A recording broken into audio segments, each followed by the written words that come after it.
എല്ലാ പ്രിയപ്പെട്ടവർക്കും ക്രിസ്തുവേശുവിൻ്റെ നിസ്തുല നാമത്തിൽ സ്നേഹവന്ദനം. ഇന്നത്തെ നമ്മുടെ ധ്യാനത്തിനായി അപ്പോസ്തല പ്രവൃത്തികൾ 9-ാം അധ്യായത്തിൻ്റെ 5-ാം വാക്യവും 22-ാം അധ്യായത്തിൻ്റെ 10-ാം വാക്യത്തിൻ്റെ ആദ്യ ഭാഗവും വായിക്കട്ടെ. നീ ആരാകുന്നു കർത്താവേ എന്ന് അവൻ ചോദിച്ചതിന്, നീ ഉപദ്രവിക്കുന്ന യേശു ആകുന്നു ഞാൻ. 22-ന്റെ 10-ാം വാക്യത്തിൽ, കർത്താവേ ഞാൻ എന്തു ചെയ്യണം?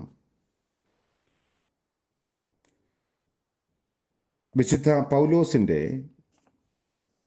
മാനസാന്തരം, അതിലേക്ക് നയിച്ച മുഖാന്തരങ്ങൾ എന്നിവയാണ് ഈ വേദഭാഗങ്ങളിൽ നമ്മൾ കാണുന്നത്. യേശു ശൗലിനെ കീഴടക്കുന്നു. മനുഷ്യന്റെ ഇച്ഛാശക്തിയിന്മേലുള്ള കടന്നാക്രമണത്തിലൂടെ ഒതുക്കിയെടുക്കുകയല്ല മാനസാന്തരം എന്ന് പറയുന്നത്.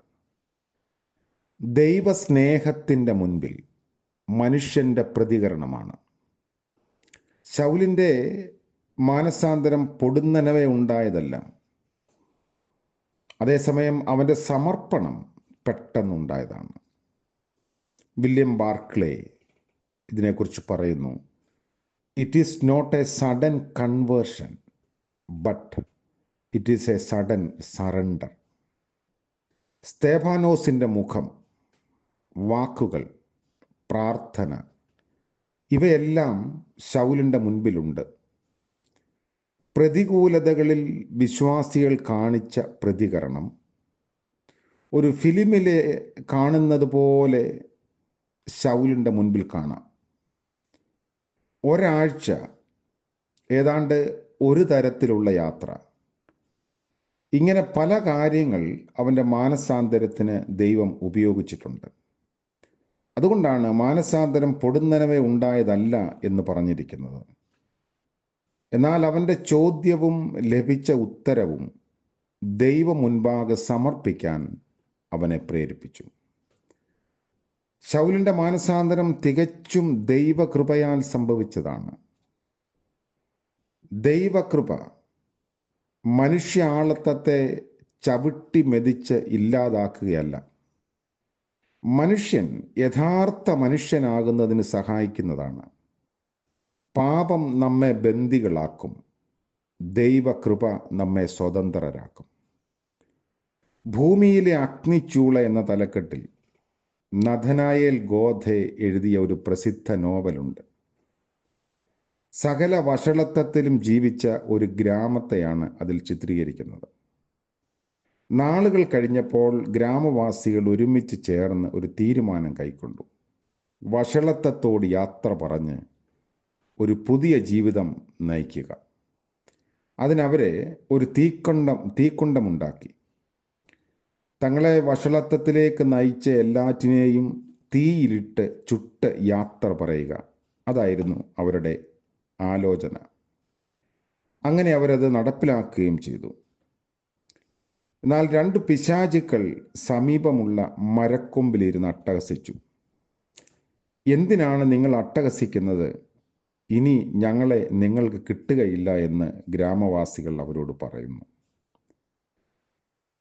പിശാചുക്കളുടെ മറുപടി ഇങ്ങനെയാണ്, നിങ്ങൾ എന്തെല്ലാം തീയിലിട്ടാലും ഒരു കാര്യം നശിപ്പിക്കാതെ അവശേഷിക്കുന്നിടത്തോളം നാളെയും നിങ്ങളെ ഞങ്ങൾ പാട്ടിലാക്കിക്കൊള്ളാം.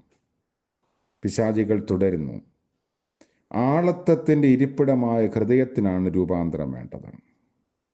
അല്ലാതെ എന്തെല്ലാം ചുട്ടുകളഞ്ഞാലും നിങ്ങൾ മാറാൻ സാധ്യതയില്ല. ക്രൂശിലൂടെ വെളിപ്പെട്ട ദൈവസ്നേഹത്തിന് മാത്രമേ ഹൃദയത്തിൻ്റെ രൂപാന്തരത്തിന് സഹായിക്കാൻ കഴിയൂ. നീ ആരാകുന്നു കർത്താവേ? യേശുവിൻ്റെ മറുപടി, നീ ഉപദ്രവിക്കുന്ന യേശു. ഞാൻ എന്ത് ചെയ്യണം? അത് ഞാൻ നിന്നെ അറിയിക്കും. അടിച്ചമർത്തലല്ല, സ്നേഹത്തോടെയുള്ള ഇടപെടലാണ് ശൗലിൻ്റെ മാനസാന്തരത്തിന് ദൈവം ഉപയോഗിച്ച ശൈലി. മാനസാന്തരം പൊടുന്നനവേ ഉണ്ടാകുന്നതല്ല, പല മുഖാന്തരങ്ങൾ കാരണം. എന്നാൽ സമർപ്പണം വളരെ പെട്ടെന്നുള്ളതാണ്. പുതിയ ദിവസത്തിൻ്റെ പ്രഭാതത്തിൽ നമുക്കൊരു തീരുമാനമെടുക്കാം.